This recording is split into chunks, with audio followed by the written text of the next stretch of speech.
Hello बच्चों, let's read the question. The question says permanent hardness of water can be removed by adding calgon NaPO3N. This is an example of यहाँ पे जो है हमने एक method use किया है काल्गन, जो कि हम permanent hardness of water remove करने के लिए यूज़ कर रहे हैं. तो जो हम ये मेथड यूज़ कर रहे हैं किसकी एग्जाम्पल है? एड्सॉर्प्शन की, एक्सचेंज ऑफ आयंस, प्रेसिपिटेशन और नन. Let's start. अगर हम की कंसेप्ट की बात करें, की कंसेप्ट, तो हम यहाँ बात कर रहे हैं हार्डनेस ऑफ वाटर की. कौन सी बात कर रहे हैं हम? हार्डनेस ऑफ वाटर की. जो हमारे पास हार्डनेस है, इसका मतलब क्या होता है? No lather formation in soap solution. जब हम सोप सोल्यूशन लेते हैं तो उसमें जो है लाथर जैसे कि झाग नहीं बनती है हमारी. तो वो क्यों नहीं बनती? क्योंकि हमारा वाटर जो होता है हार्ड होता है. अब वो हार्ड क्यों होता है? क्योंकि उसमें आयंस होते हैं. कौन कौन से आयंस होते हैं? जैसे बाइकार्बोनेट्स, सल्फेट्स, क्लोराइड्स. ये सॉल्ट की फॉर्म में होते हैं. तो सॉल्ट की फॉर्म में इनमें कैटायन कौन सा होता है हमारे पास? Calcium and magnesium. कौन सा होता है हमारे पास ion? Cation, sorry, calcium and magnesium जो हमारे पास कैटायंस होते हैं. जो हमारी हार्डनेस है, हार्डनेस वो दो तरह की होती है हमारे पास. एक तो होती है हमारी टेम्पररी हार्डनेस, एक तो होती है हमारी टेम्पररी हार्डनेस, और दूसरी होती है हमारी परमानेंट हार्डनेस. दूसरी होती है हमारी परमानेंट हार्डनेस. अगर हम टेम्पररी हार्डनेस की बात करें तो ये किसकी वजह से होती है हमारे पास? Bicarbonates of calcium and magnesium.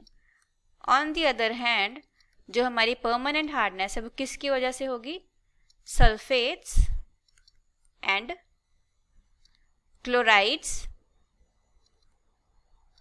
of calcium and magnesium. अगर हमें रिमूव करना है तो हम टेम्पररी हार्डनेस को ईजिली रिमूव कर सकते हैं. जैसे हम बॉयलिंग, सिंपल बॉयल कर लेते हैं, या फिर हम कैल्शियम हाइड्रोक्साइड मेथड यूज़ कर लेते हैं.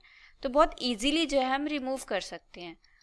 और हम परमानेंट हार्डनेस के लिए कौन कौन से मेथड यूज़ करते हैं? जैसे हम आयन एक्सचेंज मेथड यूज़ करते हैं. आयन एक्सचेंज मेथड हो गया, काल्गन मेथड हो गया. ये हम यूज़ करते हैं परमानेंट हार्डनेस को रिमूव करने के लिए. अगर हम काल्गन मेथड की बात करें तो इसमें जो है हम कौन सा कॉम्प्लेक्स यूज करते हैं? Sodium poly Meta phosphate. ये जो है हम कॉम्प्लेक्स यूज करते हैं, जिसको हम और क्या बोलते हैं? काल्गन कॉम्प्लेक्स बोलते हैं. हम ये जो है कॉम्प्लेक्स यूज करते हैं. सबसे ज़्यादा कॉमनली कौन सा यूज होता है हमारा? कॉमनली जो यूज होता है हमारा, कॉमनली यूज होता है हमारा, हम यूज करते हैं सोडियम हेक्सा मेटा फॉस्फेट. हम ये कॉमनली यूज करते हैं. अगर हम बात करें तो हमारे पास रिएक्शन क्या होती है? ये जो है हमारा, ये कॉम्प्लेक्स है जिसको हम बोलते हैं सोडियम हेक्सा मेटा फॉस्फेट. ये हमारा कॉम्प्लेक्स है. हम ये कॉम्प्लेक्स यूज करते हैं और इसकी रिएक्शन होती है हमारे पास, हमारी रिएक्शन होती है कैटायंस के साथ. कैटायनिक स्पीशीज जो है रिएक्ट करती हैं. जैसे हमारे पास कैल्शियम हो गया एंड मैग्नीशियम हो गया, और हमारे पास एक सॉल्युबल कॉम्प्लेक्स बन जाता है. कैल्शियम के केस में भी बनेगा कॉम्प्लेक्स,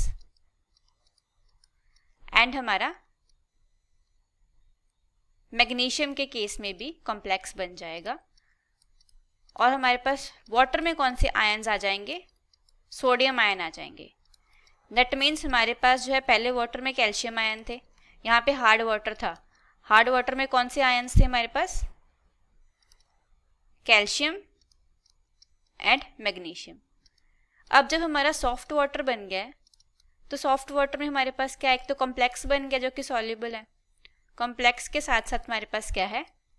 सोडियम आयंस है. तो जो सोडियम आयंस है, तो यहाँ पे क्या हो गया? हमारे पास आयन एक्सचेंज हो चुके हैं.